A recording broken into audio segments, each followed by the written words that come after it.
जो आज चैप्टर हम लोग स्टार्ट कर रहे हैं बेटा, प्रॉपर वे में जो चैप्टर स्टार्ट करना है वो the Nazism and rise of Hitler. क्या है? Nazism and rise of Hitler. Nazism की जो बात करते हैं ये एक पॉलिटिकल पार्टी थी, एक आइडियोलॉजी थी। अब पॉलिटिकल पार्टी नाम ले दिया तो पॉलिटिकल पार्टी क्या होती है? जिसके सारे मेंबर की आइडियोलॉजी, जिसके सारे मेंबर के व्यूज ऐसे ही होते हैं जो उस पॉलिटिकल पार्टी के होंगे। क्लियर? तो ये क्या है? नाजिज्म जो है एक आइडियोलॉजी है, किसकी? जो नाजी पीपल उसको फॉलो करते हैं, जिन लोगों की, वो हम बात करेंगे। एक पॉलिटिकल पार्टी थी जर्मन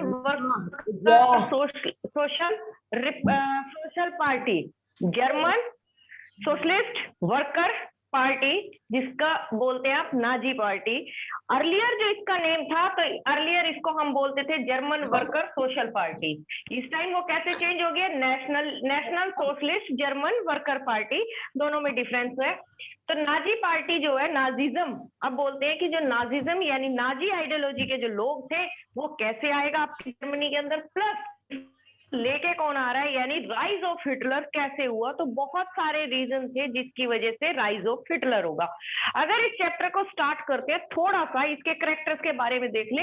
अगर मैं इस चैप्टर को जब भी स्टार्ट करती हूँ तो मैं कभी भी आपका डायरेक्ट ये चैप्टर टीच नहीं करती, बिल्कुल भी आप लोगों को ये चैप्टर टीच नहीं करती। उससे पहले मैं जाती हूँ वर्ल्ड वॉर के पास, क्योंकि हम लोगों को क्या करना है? Rise of Hitler. सिंपल बात करती हूँ दोबारा। नाजिज्म जो है एक नाजिकल पार्टी थी जर्मनी के अंदर, 1920 में वो फॉर्म होती है। उससे पहले उसका नाम कुछ और था, 1919 से काम कर रही है। चैप्टर का नेम था rise of Hitler and Nazism. Rise of Hitler की बात करते हैं, कुछ एक ऐसे सर्कमस्टांसेस आए, कुछ एक ऐसे कॉजेज थे जिसकी वजह से हिटलर जैसा एक पावरफुल कैरेक्टर हम लोगों के सामने आया। हम लोगों मीन्स कि पूरे वर्ल्ड के सामने आया, जबकि उसको पहले कोई जानता तक भी नहीं था। कुछ ऐसा उसने किया कि पूरे वर्ल्ड में वो पॉपुलर होता है।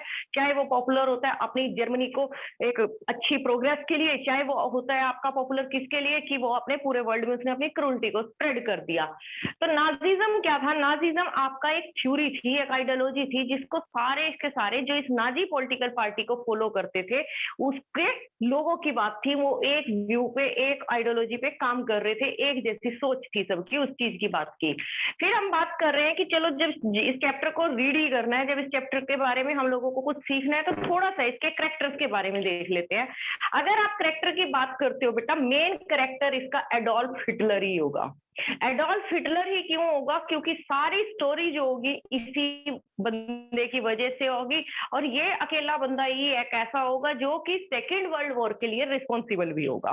वर्ल्ड के अंदर एक बहुत बड़ा इंसिडेंट करवा देगा ये एक पर्सन, जिसका बर्थ हुआ था 1889 में ऑस्ट्रिया कंट्रोल जर्मनी के अंदर। उसके बाद वो अपनी लाइफ को धीरे धीरे स्ट्रगल के साथ स्टार्ट करता है। स्टार्ट करने के बाद वो एक टेक्नोलॉजी स्कूल में भी पार्टिसिपेट करता है, टेक्नोलॉजी स्कूल में भी पार्टिसिपेट करेगा, बट वो स्कूल में बहुत ज्यादा इंटरेस्ट नहीं होता टेक्नोलॉजी स्कूल में उसका। कुछ टाइम के बाद उसको ड्रॉप भी कर देता है। ड्रॉप किया, वैसे वो पास कर लेता है अपना, लेकिन फिर उसको बीच में 16 की एज में वो अपने स्कूल से ड्रॉप आउट कर जाता है। वो कहता है कि मैं सेल्फ लर्निंग में बिलीव करता हूँ, कोई और मुझे सिखाए इस चीज में नहीं, क्योंकि एडमेंट था। कल की स्टोरी में हम लोगों ने देख लिया उसको कैसे पैम्पर्ड उसकी मदर करती थी। इस वजह से ऐसा कुछ उसकी लाइफ में इंसिडेंट था। जिस दिन वो उसका पास होता है स्कूल से, ड्रॉप आउट से जस्ट पहले जो उनकी पार्टी होती है, वो अपने दोस्तों के साथ मिलकर ड्रिंक सब कुछ करता है। लेकिन इतने ड्रिंक की कि लास्ट डे उसने क्या किया, जैसे ही नेक्स्ट डे वो आता है और होश हाश में आता है अपना, तब उसने डिसाइड कर लिया कि वो लाइफ में कभी ड्रिंक नहीं करेगा, ये बहुत गलत चीज है। तो उसने अपनी जिंदगी में कभी ड्रिंक भी नहीं की।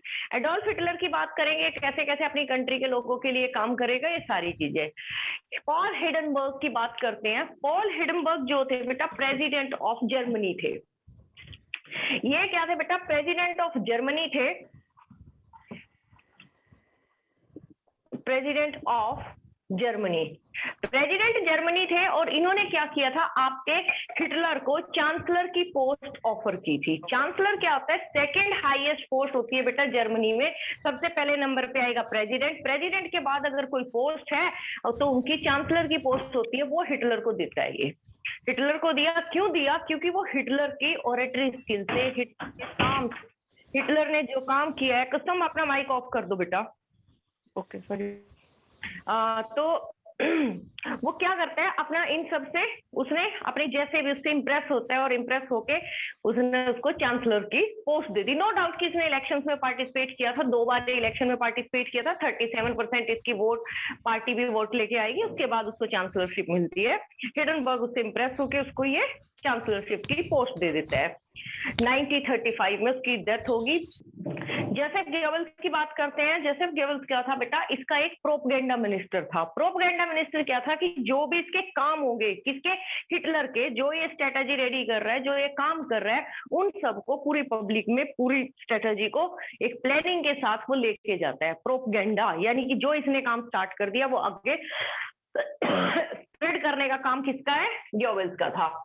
हैजनल साक की बात करते हैं। हैजनल साक कौन था बेटा, इनका फाइनेंस मिनिस्टर रहेगा। किसका, जिस टाइम हिटलर आपकी पावर में होगा उस टाइम वो फाइनेंस मिनिस्टर है। नो डाउट कि वो उससे पहले भी था, उससे पहले भी वो आपकी पॉलिटिक्स में एक्टिव था और वो नाजी पार्टी को ज्वाइन कर लेता है, फिर वो हिटलर के साथ आता है और हिटलर का फाइनेंस मिनिस्टर बनता है। अगर इसकी वर्क की बात करें, इसने एक स्लोगन दिया था, फुल प्रोडक्शन फुल एम्प्लॉयमेंट। जिस टाइम पूरे वर्ल्ड में कहीं पर जॉब नहीं थी, पूरा वर्ल्ड क्राइसिस आ गया था पूरे वर्ल्ड के अंदर, तो उस टाइम आपके हैजनर साक ने अपनी जर्मनी की इकोनॉमिक कंडीशन को बहुत अच्छे से उसको कैडल किया था, बहुत अच्छे से उसको संभाल लिया था। हैजनर साक की बात करते हैं। इसी के टाइम पीरियड में आज की भी जो फेमस कार है फोक्सवैगन और आपकी एक सुपर हाईवे नाम की 2 कार लॉन्च की थी इसने। फुल प्रोडक्शन फुल एम्प्लॉयमेंट की बात करते हैं। काइजर वेलम, अब ये जरूरी है कि ये करेक्टर समझना भी जरूरी है। काइजर वेलम, पहली बात तो काइजर वेलम जो है होहेजोलन डायनेस्टी से बिलोंग करता है। होहेजोलन डायनेस्टी से बिलोंग करेगा। होहेजोलन डायनेस्टी कहां से है बेटा, जर्मनी की है। ये जर्मनी का किंग था कौन, आपका वेलम। और जो एक काइजर वर्ड यूज कर रहे हैं, तो जर्मनी के किंग के लिए वर्ड यूज होता था काइजर। जैसे हम लोगों ने फ्रांस में देखा है, फ्रांस में हम लोगों ने वर्ड यूज किया था क्या बच्चे, ल्यूइस। यहाँ हम वर्ड क्या यूज करेंगे, काइजर। जो आपका कब किंग बनता है, आफ्टर 1871। 71 में ये किंग बनेगा। किंग कैसे बन रहा है ये, इसकी भी जिम्मेवारी अभी देख लो कौन था। ये grand son of queen Victoria, जो आपकी उस टाइम आपकी क्वीन थी, कहाँ पे आपके सॉरी क्या नाम है उसका, इंग्लैंड की क्वीन है, उनका ये ग्रैंड सन था। नीदरलैंड से यानी हॉलैंड से बेसिकली बिलोंग करते थे। फिर ये प्रुशिया के किंग आए और उसके बाद ये आपका क्या होता है, आपका जर्मनी का किंग बनता है। और ये जो इनकी डायनेस्टी का नाम है होहेजोलन डायनेस्टी है, जर्मनी में रूल कर रही थी। और कब से, 1871 से 1918 तक ये रूल करेगी। उसके बाद फर्स्ट वर्ल्ड वॉर को खत्म होने के बाद ये भी खत्म होगा। Auto von Bismarck, Otto von Bismarck को इस चैप्टर में हम 2-3 चीजों के लिए याद करेंगे। सबसे पहले तो जो ये था एक प्रुशिया का चीफ मिनिस्टर था, सेनापति जैसी एक पोस्ट इसके पास थी, तो वो ओटो वन बिस्मार्क था, जिसने आपकी पूरी जर्मनी को यूनिफाई किया। पूरी जर्मनी को यूनिफाई कैसे, अगर हम लोग अपने इंडिया की बात करते हैं, बिफोर इंडिपेंडेंस इंडिया भी क्या था, डिफरेंट डिफरेंट प्रिंसली स्टेट में डिवाइड था। फिर आपके ब्रिटिशर्स आते हैं, फिर ब्रिटिशर्स ने काम किया, उन्होंने कंट्री को जैसे ही इंडिपेंडेंस मिली, तो इंडिपेंडेंस से पहले अपना डिफरेंट डिफरेंट स्टेट में हम लोग डिवाइड थे। ऐसे ही जर्मनी को भी बहुत सारे आउटसाइडर ने कंट्रोल कर रखा था। अब जब ये आउटसाइडर कंट्रोल करते हैं, तो ओटो वन बिस्मार्क जो था प्रुशिया से था, वो रिस्पॉन्सिबिलिटी लेता है कि मैं पूरे जर्मनी को यूनिफाई कर देता हूं। और इसने क्या किया, जिस टाइम ये जर्मनी को यूनिफाई करता है, तो उसने क्या किया, सेकेंड राइच स्टेब्लिश किया। यहाँ एक वर्ड है बच्चे, सेकेंड राइच। इस वर्ड को समझना थोड़ा सा जरूरी है। वर्ड को समझना क्यों जरूरी है, क्योंकि जर्मनी हिस्ट्री के अंदर, जर्मन हिस्ट्री के अंदर टोटल 3 राइच स्टेब्लिश हुए। Reich mean empire. Total 3 Reich kingdom आई है आपकी, ग्रेट किंगडम जिसको आप बोलोगे। फर्स्ट राइट जो आया था आपका, कैथोलिक चर्च लेके आए थे। कैथोलिक चर्च लोगों को सिविलाइज किया था। क्या किया, लोगों को सिविलाइज किया, लोगों को अवेयरनेस किया, गॉड से उनको कनेक्शन दिए, स्पिरिचुअलिटी की साइड उनको लेके गए। ये सारी चीजें कब की, कैथोलिक रोमन चर्च ने किया था। और इस टाइम पीरियड को आपकी हिस्ट्री में बोलते हैं first Reich established by Catholic Roman church. Second Reich अपनी हिस्ट्री के अंदर, जर्मनी की हिस्ट्री के अंदर कब आया? जब ओटो वन बिस्मार्क इसको पूरी तरह से यूनिफाई कर लिया और जर्मनी को क्या कर दिया, एक पूरी प्रॉपर कंट्री दे दी, उसकी ग्लोरी के साथ, उसके पास के साथ, उसकी जो भी चीजें कंट्री को चाहिए, बाउंड्री दी, सब कुछ वो किसने दी? Auto von Bismarck. इसीलिए बोलते हैं सेकेंड राइच आपके ओटो वन बिस्मार्क ने किया। फिर हम बात करते हैं थर्ड राइच। बच्चा थर्ड राइच अपना कौन इस्टेब्लिश किया गया? अपना थर्ड राइच आपके हिटलर ने। Okay, second Reich establish by Otto von Bismarck. Otto von Bismarck belong to Prussia. Clear? He unified the Germany. Germany unify कैसे किया? जो जर्मनी था बेटा आपके, वो क्या, अगर आप ऐसे जर्मनी को आज देखते हो, इतने बड़े जर्मनी को, उससे पहले क्या था? वो डिफरेंट डिफरेंट स्टेट्स में डिवाइड था। ऐसे कभी कहीं पे कोई स्टेट थी, किसी स्टेट पे कोई था, अलग अलग आउटसाइडर उसको कंट्रोल करके बैठे थे। उसने क्या डिसाइड किया कि अगर जर्मनी है, जर्मनी में सब एक जैसे एथनिक ग्रुप के लोग होंगे, जो जर्मनी के लोग हैं, उन सब के लिए हम लोगों को जर्मनी की ये बाउंड्री, जो इंटरनल बाउंड्री, इनको खत्म करो यार, और जर्मनी को पूरे को एक लेके आओ। इस काम को करने के लिए आपके ओटो वन बिस्मार्क ने रिस्पॉन्सिबिलिटी ली थी। इस रिस्पॉन्सिबिलिटी को फुलफिल करने के लिए वो क्या करता है? 3 वॉर्स करेगा।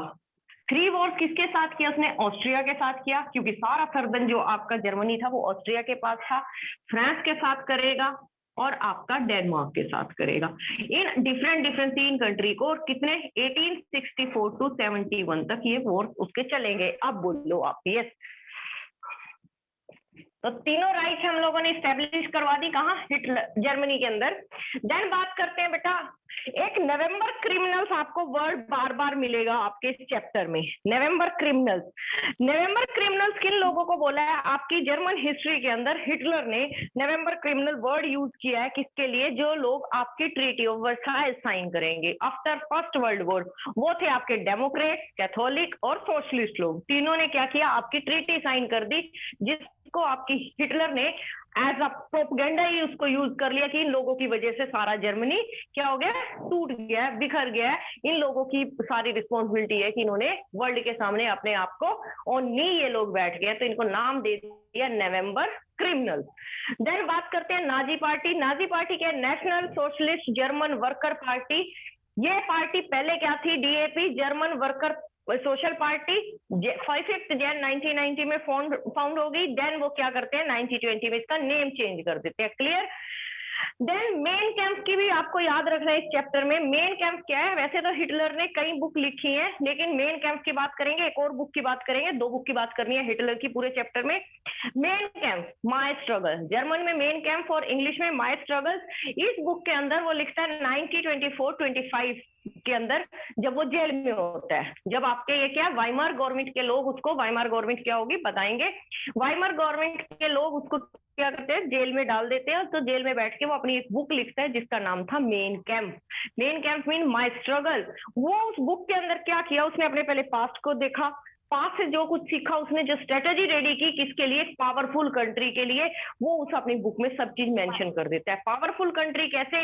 उसमें वो क्या कर रहा है? पीजेंट्स के बारे में बात कर रहा है, फार्मर्स के बारे में बात कर रहा है, वो अपने कैपिटलिस्ट लोगों के बारे में बात करेगा, अपनी यूथ के बारे में बात करेगा, फीमेल के बारे में बात करेगा, इंडिया आपके जर्मनी के पूरे पॉलिटिकल स्ट्रक्चर को किस तरीके से मैनेज करना है, उस तरीके से बात करता है। कहाँ? पूरी स्ट्रेटेजी थी उसकी, किसमें? मेन कैंप बुक में। फिर आपको एक फिर वर्ड मिलेगा। फ्यूरर वर्ड क्या था बच्चे आपका?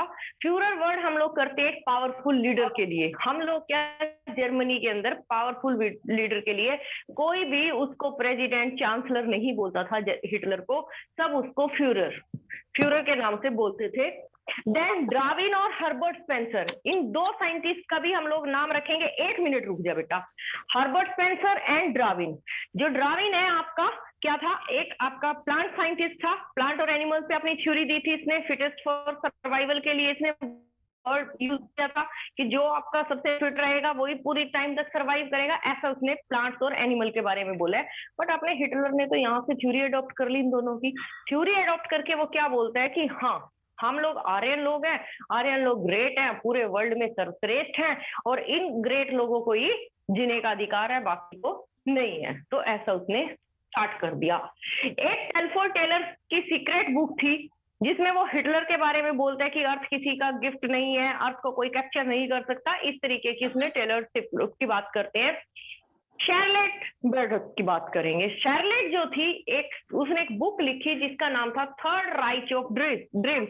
अभी तक हम लोगों ने क्या किया, थर्ड राइच नेपोलियन हिटलर को दिया है, अभी उसने एक बुक लिखी थर्ड राइच ऑफ ड्रीम्स के बारे में बात करता है। और इसमें वो क्या करती है कि जैसे हिटलर के टाइम पीरियड में, नाजी के टाइम पीरियड में ज्यूस लोगों को बहुत इंफीरियर फील करवाया जाता, उनको ह्यूमिलेट किया जाता था, उनके बॉडी स्ट्रक्चर के बारे में बात की जाती थी। धीरे धीरे आपके ज्यूस ने वो सब कुछ क्या करना स्टार्ट कर दिया, वैसा एज्यूम भी करना, शायद हम लोग ऐसे ही हैं, शायद हम इतने क्रिपी लोग ही हैं, शायद हम लोग ऐसे ही हैं। उन लोगों ने वो सब कुछ फील करना भी स्टार्ट कर दिया था। किसकी बात कर रहे हैं, the third rice of dreams. ठीक है, अब इन सब के साथ साथ ही हम लोगों को क्या करना है बेटा, मेरे अकॉर्डिंग अब हम लोगों को करना चाहिए, नेम पता लग गए कुछ एक मेन कैरेक्टर्स के कैसे होगा, लेकिन ये रिस्पॉन्सिबिलिटी किसकी थी जिसने आपके हिटलर को खड़ा कर दिया, वो भी तो कोई चीज थी जिसकी वजह से अपना हिटलर यहाँ पर आएगा। अब वो चीज क्या थी उसको हम लोग देख लेते हैं कैसे। पूरे वर्ल्ड के अंदर एक हिस्ट्री होती है, जो हिस्ट्री रिस्पॉन्सिबल है हिटलर के बर्थ के लिए। वो हिस्ट्री की जब हम बात करते हैं तो अपने पास एक वर्ल्ड वॉर 1 था बेटा, वर्ल्ड वॉर 1। ये टाइम पीरियड था 1914 टू 1918। ट्रीटी साइन होगी 1919 में, ठीक है, दोनों में डिफरेंस है। अब बात करते हैं कि वर्ल्ड वॉर 1, नाम भी दे दिया वर्ल्ड वॉर 1, लेकिन हम यहाँ बात कर रहे हैं बेटा किसकी, इनिशियली आपके वर्ल्ड वॉर 1 का नाम वर्ल्ड वॉर 1 नहीं था। क्यों, क्योंकि यार कोई और वॉर थोड़ी था जो इसका नाम दे दिया वर्ल्ड वॉर 1 और 2 आएगा, ऐसा कुछ नहीं था। हिस्टोरियंस के पास ऐसा कोई नाम नहीं था जब ये स्टार्टिंग में इस वॉर की बात करते हैं, तब वो इसका नाम देते हैं historian the great war, the great war. First time इसका नाम आया था द ग्रेट वॉर। बहुत सारे हिस्टोरियंस ने, बहुत सारे जो आपकी हिस्ट्री को स्टडी करते हैं उन लोगों ने नाम दे दिया द ग्रेट वॉर।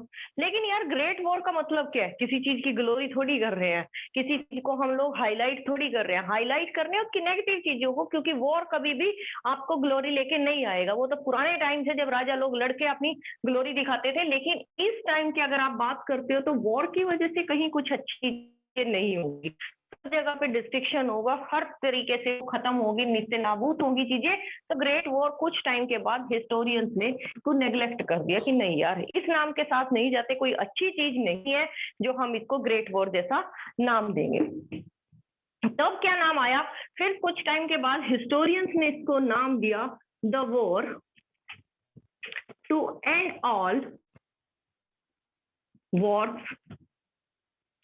अब नाम दिया the war to end all war, एक ऐसा युद्ध जिसने क्या किया, सारी छोटी छोटी बाउंड्रीज पे जो लाइन चल रही थी उन सबको खत्म कर दिया। एक ऐसे वॉर की हम बात करते हैं, the war to end all the war. लेकिन ये भी गलत नाम प्रूव हो गया, क्यों, कुछ टाइम के बाद क्या होगा, सेकेंड वर्ल्ड वॉर हो जाएगा। तो ये भी हम इसके नाम के साथ भी हिस्टोरियन नहीं गए। देन इसका नाम आता है द ग्लोबल वॉर। जब तक आपका सेकेंड वर्ल्ड वॉर नहीं हुआ था तब तक इस नाम के साथ चले हैं, आज भी लोग इसको द ग्लोबल वॉर के नाम से जानते हैं, और इस नाम के साथ सारे हिस्टोरियंस ने टिक कर दिया कि यस ये नाम ठीक है, ग्लोबल वॉर। अब बात आती है कि ग्लोबल वॉर क्यों नाम दिया, क्योंकि ये पूरा का पूरा आपके पूरे ग्लोब कॉन्टिनेंट पे, आपके पूरे डिफरेंट जो ये कॉन्टिनेंट हैं, सारे ऑलमोस्ट कॉन्टिनेंट्स को इन्वॉल्व कर लिया था इस वॉर ने। आपके सारे वॉर डायरेक्टली इनडायरेक्टली इसमें इन्वॉल्व थे, तो इसको नाम दे दिया ग्लोबल वॉर। ठीक है, सही भी है कि पूरा वर्ल्ड कहीं ना कहीं से इन्वॉल्व था। अगर आप इस बात करते हैं कि वॉर के पीछे कुछ ना कुछ कॉजेज होते हैं जिसकी वजह से वो वॉर होता है, यस, अगर हम इनके कॉजेज की बात करते हैं तो कॉजेज को मेनली मेन के नाम से इसको रिफ्लेक्ट कर दिया। कैसे, MAIN,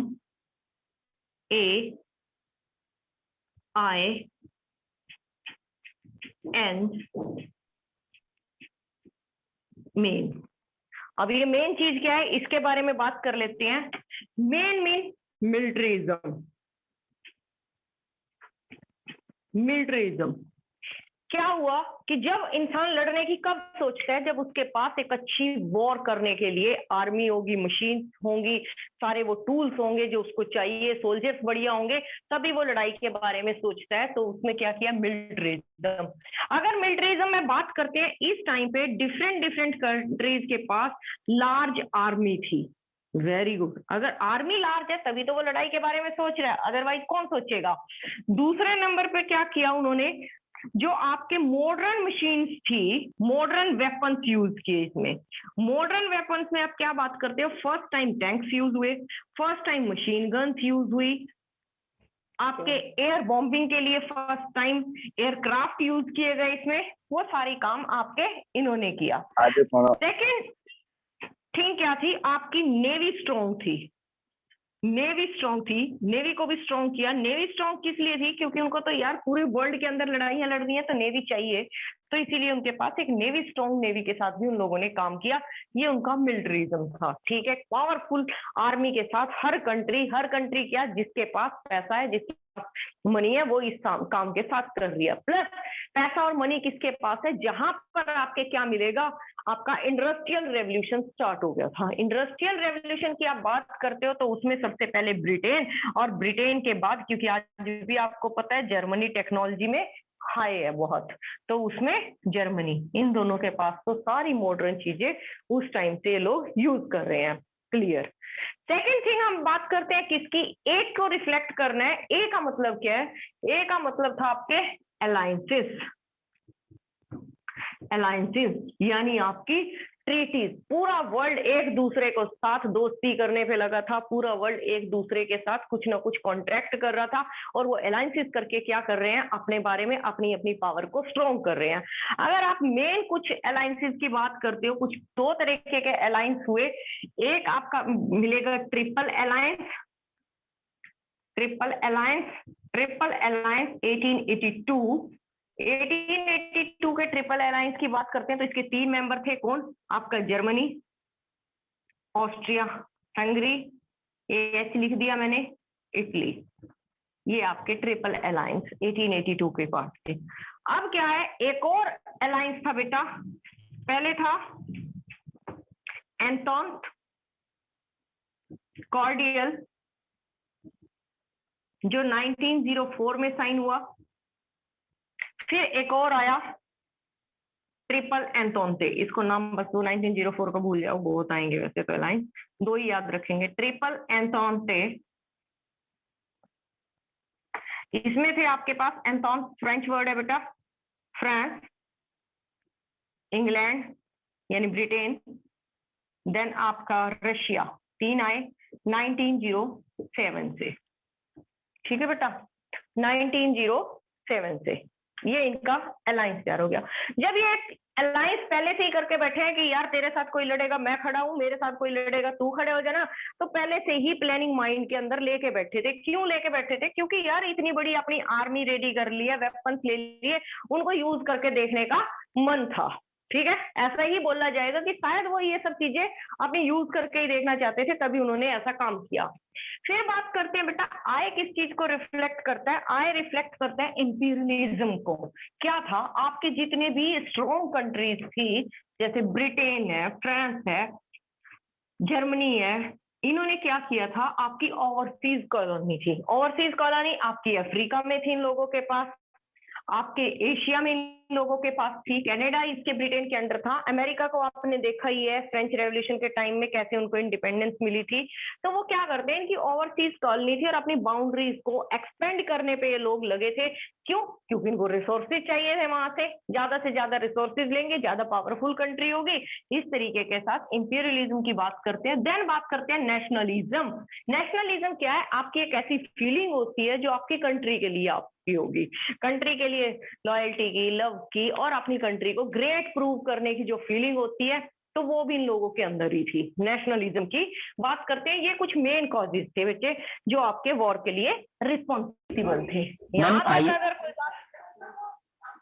आई से क्या है मैम, इंपीरियलिज्म बेटा, जैसे हम बोलते हैं कि ब्रिटेन की कॉलोनी इंडिया था, जर्मनी में आपकी, जर्मनी की कॉलोनी थी कहाँ? अफ्रीका के अंदर, कोंगो थी, तंजानिया थी, ऐसे जो इनकी कॉलोनी थी, यानी अपनी बाउंड्रीज को एक्सपेंड कर रहे थे बेटा उस चीज के लिए, दूसरी कंट्रीज को कैप्चर करके अपना एरिया बढ़ाना चाह रहे थे, कब्जा कर। यस यस यस यस, वही।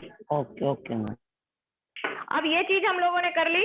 इसके बाद अगर हम बात करते हैं बेटा कितने लोग मरे कितने नहीं मरे, उनकी बात हम लोग नहीं करेंगे। क्यों नहीं करेंगे?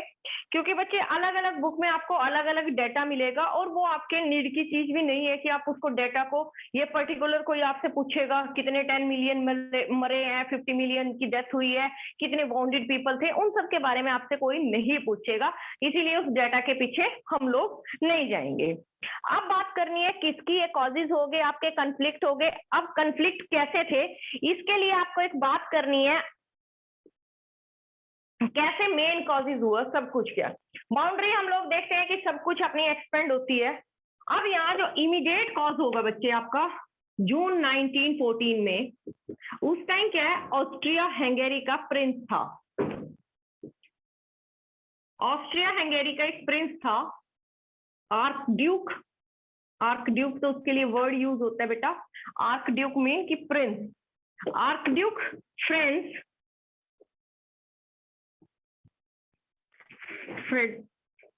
फ्रेडी,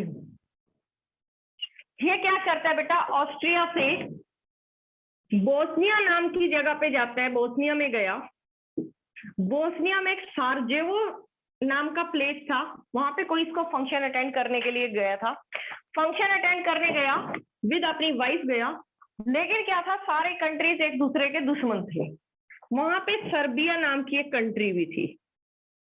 सर्बिया के अंदर एक आपका टेररिस्ट ग्रुप एक्टिव था। वो टेररिस्ट ग्रुप में का नाम था ब्लैक हैंड। हाँ, ब्लैक हैंड था बच्चे। ब्लैक हैंड के साथ क्या था, प्रिंसिप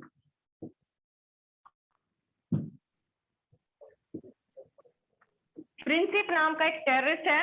वो क्या करता है, इनको किल करने के लिए प्लानिंग कर लेता है। अटैक किया इनके ऊपर, फर्स्ट अटैक में बच जाते हैं, और इनका ड्राइवर जो है पूरी तरह से, इनका जो चौफर था वो पूरी तरह से चौफर इंजर्ड हो जाता है। फिर 2 या 3 दिन के बाद ये उससे मिलने के लिए जाता है। उस टाइम ये प्रिंस ऑफ गैजलिक क्या करता है, इनको ऊपर अटैक कर देता है और दोनों हस्बैंड वाइफ की डेथ हो जाती है। डेथ हुई तो नेक्स्ट किंग होना था ये कहां से, ऑस्ट्रिया से। अब ऑस्ट्रिया ने क्या बात की बेटा, आपके सर्बिया को बोल दिया, थ्रेट कर दिया, सरेंडर कर दो मेरे सामने, और जो मैं ट्रीटी आपको साइन करने के लिए बोल रहा हूँ वो ट्रीटी करो, अदरवाइज मैं आपके ऊपर अटैक करूंगा। अब सर्बिया पहले तो रिफ्यूज कर देता है, वो बोल देता है कि टेररिस्ट ग्रुप है वो, उसके ऊपर जैसे पाकिस्तान ने आपको स्टेटमेंट पास की थी कसाब के टाइम में, पाकिस्तान कसाब या कोई किसी भी टेररिस्ट का कोई देश नहीं होता, वो कोई भी हो सकता है। तो सेम चीज सर्बिया ने भी बोल दिया, टेररिस्ट लोगों का कोई देश नहीं होता, वो कहीं से भी हो सकते हैं, तो मैं रिस्पॉन्सिबिलिटी उनकी नहीं लूंगा, तो मैं अपना सरेंडर नहीं करूंगा। लेकिन कहीं ना कहीं सर्बिया एक छोटी कंट्री थी, तो उसके माइंड में भी डर था। अब उसको हेल्प चाहिए थी, हेल्प किससे लेगा, तो हेल्प लेने के लिए वो गया आपके रशिया के पास। रशिया, अब कोई चीज तो ऐसी होगी कि वो रशिया के पास गया। क्यों गया, वो इसलिए रशिया के पास गया बेटा, क्योंकि रशिया के जो लोगों का एथनिक ग्रुप है वो स्लाव है। स्लेव नहीं है बेटा, स्लाव, स्लाविक पीपल है वो लोग। जैसे अभी जर्मनी में हम क्या देख रहे थे, आर्यन पीपल की बात कर रहे थे, ऐसे रशिया की बात की तो रशियन लोग जो थे वो स्लाविक लोग थे, स्लाव लोग थे। प्लस जो सर्बिया के लोग हैं बेटा, वो भी स्लाविक लोग हैं, वो भी स्लाविक लोग हैं। अब छोटा भैया बड़े भैया के पास ही जाएगा, देख भाई, भाई भाई है हम लोग, बचा ले कैसे भी करके। अब रशिया में पूरा मस्त मोला बंदा था, एक चीज में तो वो कॉन्फिडेंट था, किस चीज के लिए, कि देखो मेरी तो ट्रीटी ऑलरेडी ट्रिपल एंथोंते का मैं पार्ट हूँ, अगर अटैक होगा तो हेल्प करने के लिए कोई ना कोई आएगा ही। दूसरे नंबर पे वो क्या था, चल ठीक है सर्बिया तेरी हेल्प कर देता हूँ, ऑस्ट्रिया के अंदर मेरी भी बहुत सारी अपनी पुरानी कड़ियां उलझी बैठी है, उससे मैं देखता हूँ। ठीक है, अब ये क्या कर देता है, यस कर देता है छोटे भाई को, स्लाविक पीपल था। अब जिस टाइम ये यस करता है तो ऑस्ट्रिया को अब टेंशन होती है कि ऑस्ट्रिया जो है अकेला इन 2 बड़ी कंट्री से कैसे लड़ेगा। अब वो जाता है अपने जर्मनी के पास, वेलम के पास। जर्मनी के पास गया और जर्मनी से उसने बात करनी स्टार्ट कर दी कि यार देख, अपनी ट्रीटी है, कस्में याद करवाई, माँ की कसम बाप की कसम, देश की कसम, सारी कसमें याद करवा के देख। हम लोगों ने 1882 में ट्रिपल अलायंस नाम की ट्रीटी साइन की थी, उसके अकॉर्डिंग तेरे को मेरे साथ आना पड़ेगा। वो बोलता है यार टेंशन ना ले, साथ में ही खड़ा हूँ, मैंने तो पहले ही वेपन रेडी कर लिए हैं, अब उन वेपन को यूज भी तो करूंगा, तो टेंशन ना ले भाई, तू जा। और इस चीज को जब हिटलर जर्मनी यस कर देता है, आपकी हिस्ट्री इसको बोलती है ब्लैंक चेक, कि आपके जर्मनी ने ब्लैंक चेक दे दिया था किसको, ऑस्ट्रिया हंगेरी को, जिसका रिजल्ट क्या हुआ, पूरे वॉर, आपके पूरे वर्ल्ड में वॉर स्टार्ट हो गया। ठीक है, अब देखो इसको क्या होगा, फिर इसकी पावर्स देख लेते हैं एक बार हम लोग। 1 मिनट, इतनी स्टोरी समझो पहले। बोस्निया नाम की जगह थी, सारजेवो उसमें एक सिटी थी, वहां पे गए थे, सर्दन पार्ट में आएंगे। ब्लैंक चेक था कि ब्लैंक चेक था? ब्लैंक चेक तो देगा जर्मनी, ब्लैक हैंड जो था बेटा वो आपका टेररिस्ट ग्रुप था। ब्लैंक चेक बोलते नहीं है कि ब्लैंक चेक दे दो, खाली चेक दे दो, अमाउंट खुद भर लेंगे, ऐसा पैसे वाला चेक नहीं दिया। एक फ्रेज यूज कर रहे हैं हम लोग, ये पैसा नहीं दिया उसने, पैसे वाला चेक नहीं दिया उसने, यस करके ब्लैंक चेक दे दिया। यस मैम ठीक है ना? यस मैम एकदम। अब वर्ल्ड वॉर 1 के अंदर बेटा, लेकिन इसको नाम क्या दे रहे हैं हम, द ग्लोबल वॉर। अभी इसको नाम वर्ल्ड वॉर नहीं देना, ग्लोबल वॉर, अपनी कन्वीनियंट के लिए हम लिख लेते हैं इसको वर्ल्ड वॉर 1। टाइम पीरियड था 1914 टू 1918। कई जगह आप इससे कंफ्यूज मत होना, चैप्टर में कई बार क्या लिखा मिलेगा आपको, 1919 भी मिलेगा। एक्चुअल में क्या है, ये वॉर का टाइम पीरियड ये था, फिर इसकी वॉर की पावर्स को सीज कर लिया था। जो फाइनल ट्रीटी होगी वो 1919 में साइन होगी, इम्पोज होने तक टाइम लगेगा, तो इस चीज को माइंड में रखना, टेंशन मत लेना। वॉर के अंदर 2 तरीके की पावर काम करेंगी बेटा, एक होगी अपने पास एलाइड पावर,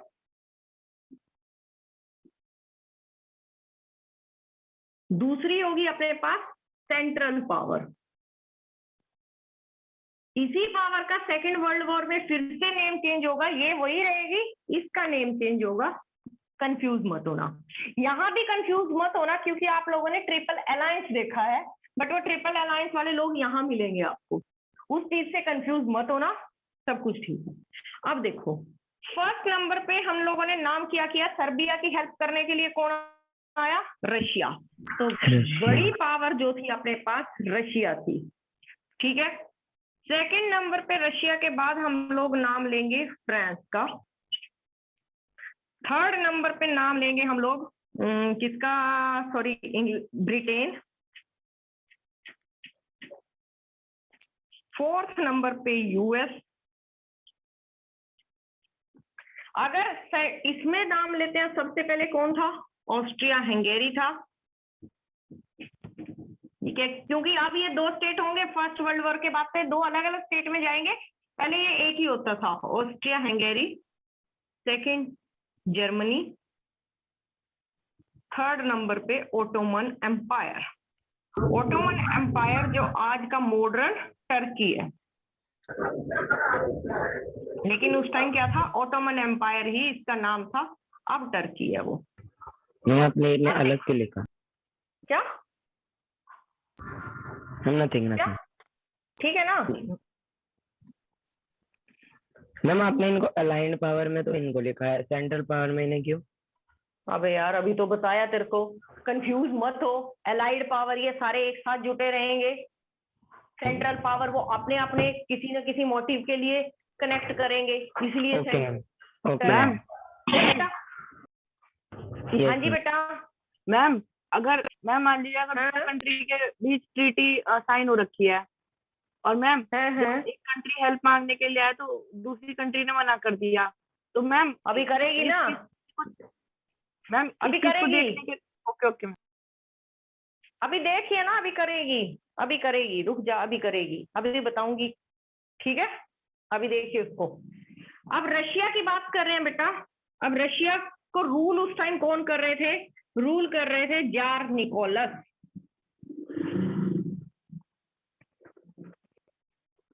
जार निकोलस, अगर जार निकोलस का वर्ड यूज किया, क्योंकि रशिया के अंदर किंग के लिए वर्ड यूज होता था जार, डायनेस्टी थी उसकी रोमनोव।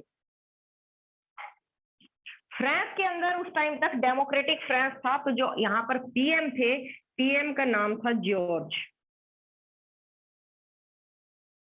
ब्रिटेन के अंदर मोनार्की सिस्टम था, कॉन्स्टिट्यूशनल मोनार्की, और यहाँ के जो मोनार्क थे उस टाइम जॉर्ज फिफ्थ थे। यूएसए में जो प्रेसिडेंट थे उनका नाम था वुडरो विल्सन।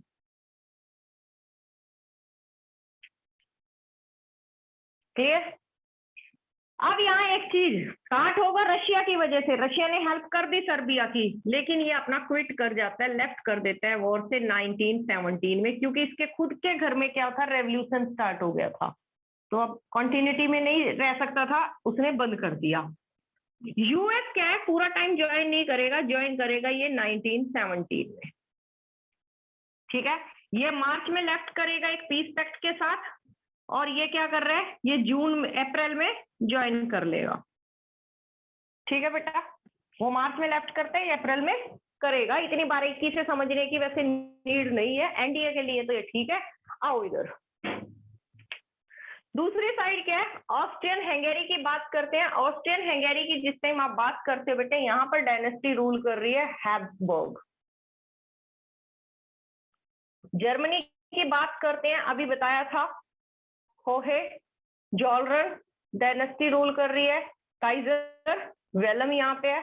ऑटोमन एम्पायर की बात कर ली आपने, कौन होगा, खलीफा की बात करेंगे, खलीफा होगा, क्योंकि आप देखोगे फर्स्ट वर्ल्ड वॉर के बाद जैसे ही इसका एंड होता है ऑटोमन एम्पायर का, तो वहां पर खिलाफत मूवमेंट अपनी इंडिया में स्टार्ट होगा खलीफा के लिए। क्लियर बेटा? चलो, इतनी सी बात समझ में आई है तो ठीक है।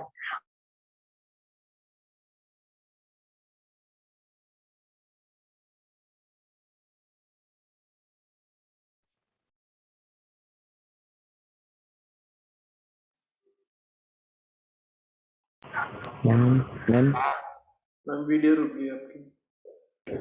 Yes ma'am.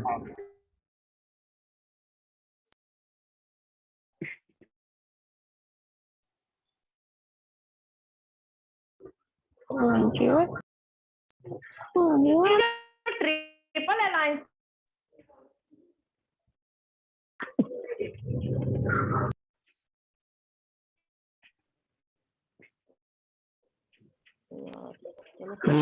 now it is ma'am, now you can continue। Ma'am आपकी वीडियो अटक गई थी बीच में काफी टाइम तक। अबे मैं अटक गई हूँ। नहीं मैम, मेरे क्लासरूम के बाहर 8 बंदर बैठे और वो दरवाजा खोलने की कोशिश में है। अब मैं अगर उधर तक जाऊंगी तो वो एकदम अंदर खोल के आएंगे दरवाजा।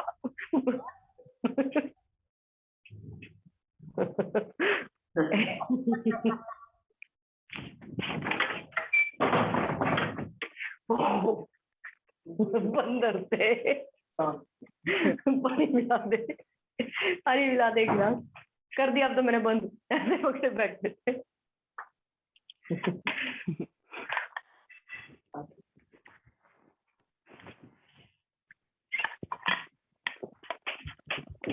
दरवाजा पकड़ के ही बैठे थे, मेरे को लगा कि मैं उधर जाऊंगी मेरे ऊपर आएंगे एकदम।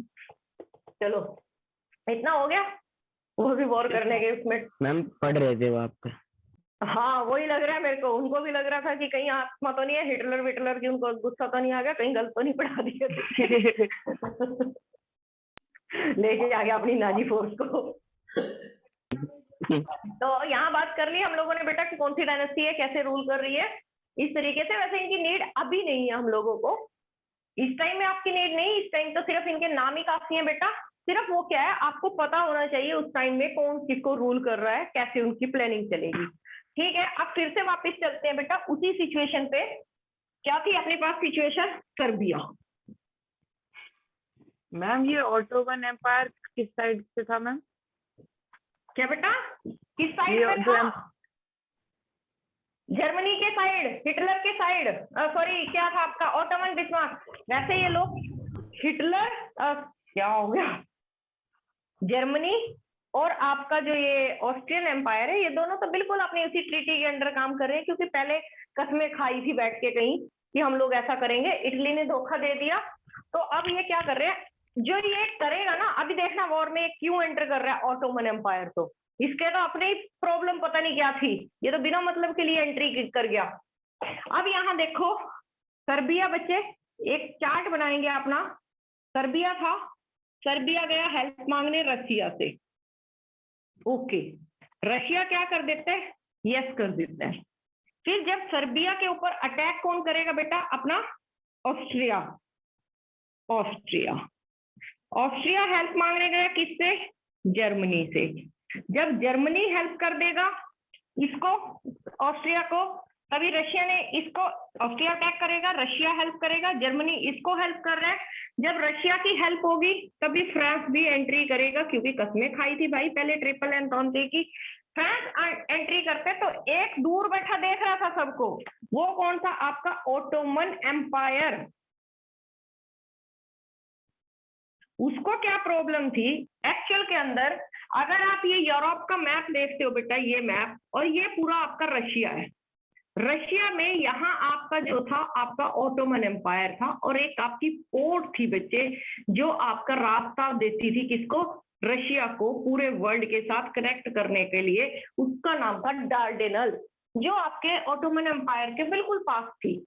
ऑटोमन एम्पायर को तो इस चीज की दिक्कत थी, वो तो डार्डेनल के लिए लड़ रहा था, मैं इसको रास्ता ही नहीं दूंगा, तो वो इसलिए एंटर करता है।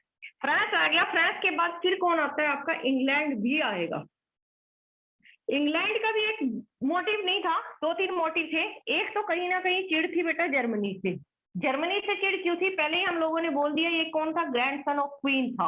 आपकी जो इंग्लैंड की क्वीन थी उसका ग्रैंड सन था जो किंग था यहाँ पे, और यहाँ जॉर्ज फिफ्थ था।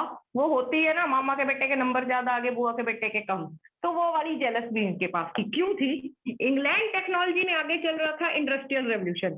जर्मनी ने जब अपना यूनिफाई करके काइजर यहाँ पे आता है, तो यहाँ की टेक्नोलॉजी और ज्यादा स्पीड से करगी, और इसने जर्मनी को बहुत पावरफुल कंट्री बना दिया। तो दोनों में अपनी टेक्नोलॉजी को लेके भी जेलस थी, ग्रेट अपने आप को प्रूव करने के लिए।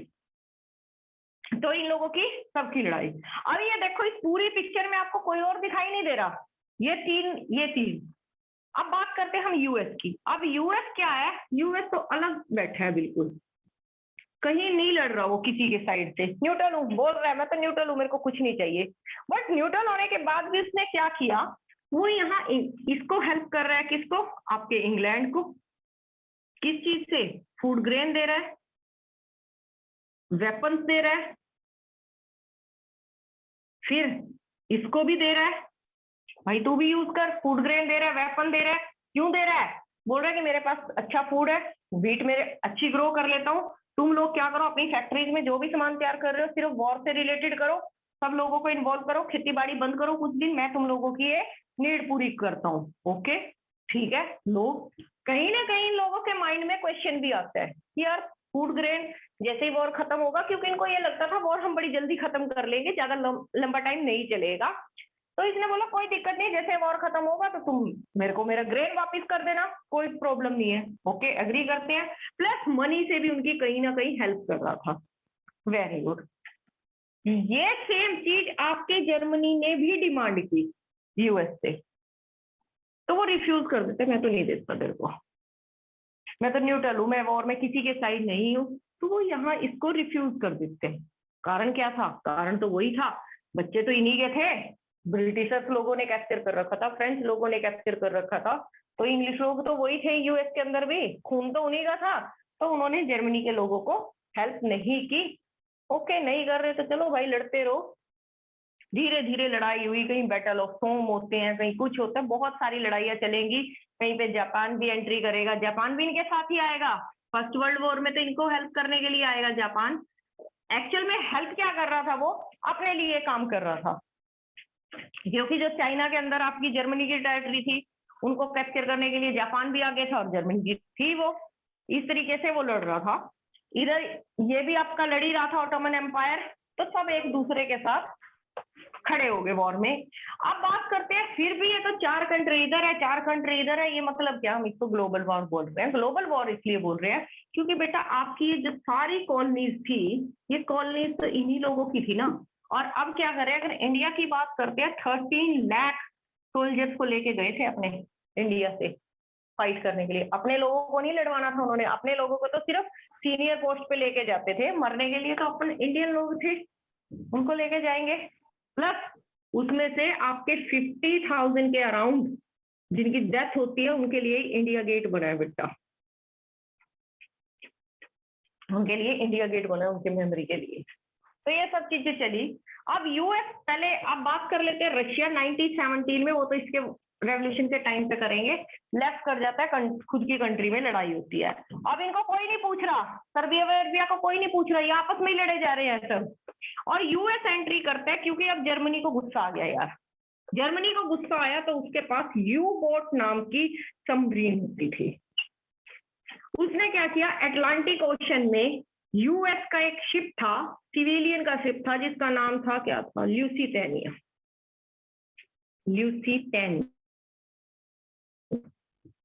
1200 सिविलियन लोग थे उसके अंदर, उसके ऊपर यू बोट से अटैक कर दिया। यू बोट किसकी थी, जर्मनी की। क्या थी, सबमरीन थी। ल्यूसिटेनिया क्या था, यूएस का शिप था। कहाँ किया ये काम, अटलांटिक ओशन के अंदर, इनके ऊपर अटैक कर दिया, सारा का सारा शिप खत्म, मर गए लोग, मर गए लोग। चलो मरे, गलत किया यार, ऐसा किया। अब यूएस को गुस्सा आ गया, यूएस कहता है मैं तो किसी के साथ नहीं लड़ रहा था, तेरे को मेरे ऊपर अटैक करने की नीड क्या थी, अब बदला लो। लेकिन रशिया के अंदर जिस टाइम वो वॉर, आपका सिविल वॉर स्टार्ट हो जाता है, वो क्या करता है, अपने वेस्टर्न बाउंड्री यानी जर्मनी की साइड से वो एक पीस पैक्ट साइन कर लेता है। पीस पैक्ट साइन करेगा। पीस पैक्ट का नाम था ब्रेस्ट लिवोत्स्क। रशियन वाला चैप्टर करेंगे ना, उस टाइम लिखा आएगा ये। तो मार्च में ट्रीटी ब्रिटिश के साथ साइन करके ये तो हो जाता है साइड में। कौन करेगा, लेनिन करेगा रशिया की साइड से। इधर की अगर हम बात करते हैं, यूएस ने एंट्री कर ली अप्रैल में कि अब नहीं छोड़ूंगा किसी को भी। अब देखना, जैसे ही यूएस एंट्री करेगा बेटा तो वर्ल्ड वॉर 1 की पिक्चर ही चेंज होगी। अब क्योंकि वो तो अकेला इतने टाइम से बैठा था, ये तो सब लड़ लड़ के थक गए थे, अब वो अटैक करना स्टार्ट कर देता है। जब अटैक होता है वॉर खत्म होगा। वॉर खत्म हुआ, लेकिन वॉर तो खत्म हुआ, साथ में बहुत सारी और चीजें भी खत्म होंगी। वो चीजें क्या खत्म होगी, और कुछ चीजें इंट्रोड्यूस भी होगी। उसमें सबसे पहले बात करते हैं कि जो आपका वॉर खत्म होगा, वॉर खत्म होने से पहले वुडरो विल्सन अपने 14 पॉइंट फॉर्मूला के साथ आते हैं। 14 पॉइंट फॉर्मूला क्या होगा आपका, इसमें वो बताता है why US enter in war, objective क्या है उसका, मोटिव क्या है, और पिक्चर क्या होगी आफ्टर वर्ल्ड वॉर। क्या बोलता है वो, एंड द इंपीरियलिज्म। कोई इंपीरियलिज्म ना करो तुम, जब तक बाउंड्रीज को एक्सपेंड करोगे ना तभी तक लड़ाइयां बजेंगी, इसको बंद करो। सेकंड नंबर पे introduce league of nation. League of nation क्या था बेटा, जैसा आपका वर्ल्ड वॉर 2 के बाद यूएनओ आएगा पूरे वर्ल्ड के अंदर पीस के लिए, ऐसा ही फर्स्ट वर्ल्ड वॉर के बाद भी एक लीग ऑफ नेशन आया था। अमेरिका ही इसको स्टार्ट करेगा, बट रिजल्ट क्या होता है, खुद उसको ज्वाइन नहीं करता, वो फेलियर हो जाती है।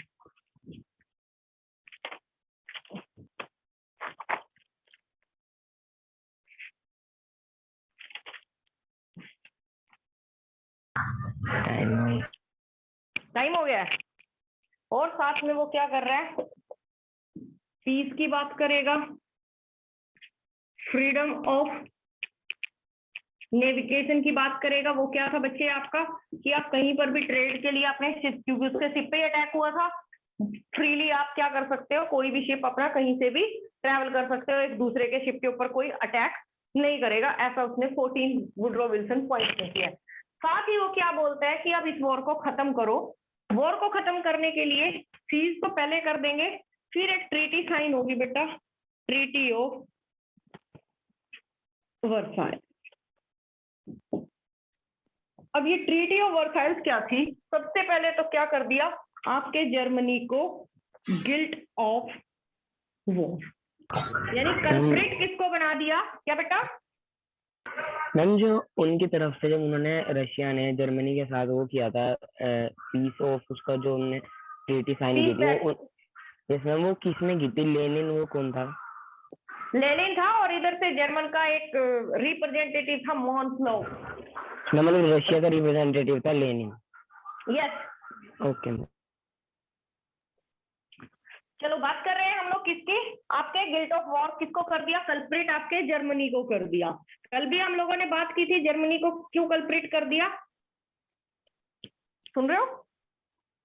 Yes ma'am. ओके, मेरे को लगा एकदम साइलेंस हो गया ना। जर्मनी को कल भी हम लोगों ने बात की थी कि क्लास में सारे बच्चे खेल रहे हैं, सारे बच्चे हुड़दंग मचा रहे हैं, लेकिन लास्ट में एक बच्चे से ग्लास टूट जाता है। ग्लास टूटता है तो फिर बाद में टीचर पूछते हैं किसने किया, तो सब उस बच्चे को पॉइंट आउट कर देते हैं कि तेरी वजह से। सेम चीज इन लोगों ने की कि सारे लड़ रहे थे, मजे सबने लूटे हैं, लेकिन बाद में बोल दिया कि अगर जर्मनी यस ना करता, जर्मनी बिल्कुल भी ऑस्ट्रिया को यस ना करता तो इतना बड़ा वॉर ही नहीं होना था। सब कुछ इसकी वजह से हुआ है। अब ये क्या करेगा, ये इसको फाइन तो पे करना पड़ेगा। फाइन लगाओ भाई इसके ऊपर।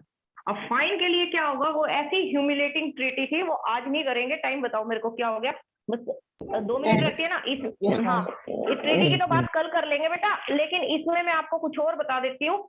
जैसे ही आपका होगा ना इस वॉर को, ये इस ट्रीटी को बोलते हैं ग्रेवयार्ड ऑफ एम्पायर। एम्पायर का भी ग्रेवयार्ड बोलते हैं। किस किस एम्पायर का? सबसे पहले बात कर लेते हैं किसका हुआ था, जर्मन का। जर्मन का खत्म होगा यहाँ पे, क्योंकि यहाँ पे क्या होगी, अब डेमोक्रेटिक गवर्नमेंट आएगी। जोलरन जो आपकी डायनेस्टी थी विलियम काजर की, वो खत्म होगी।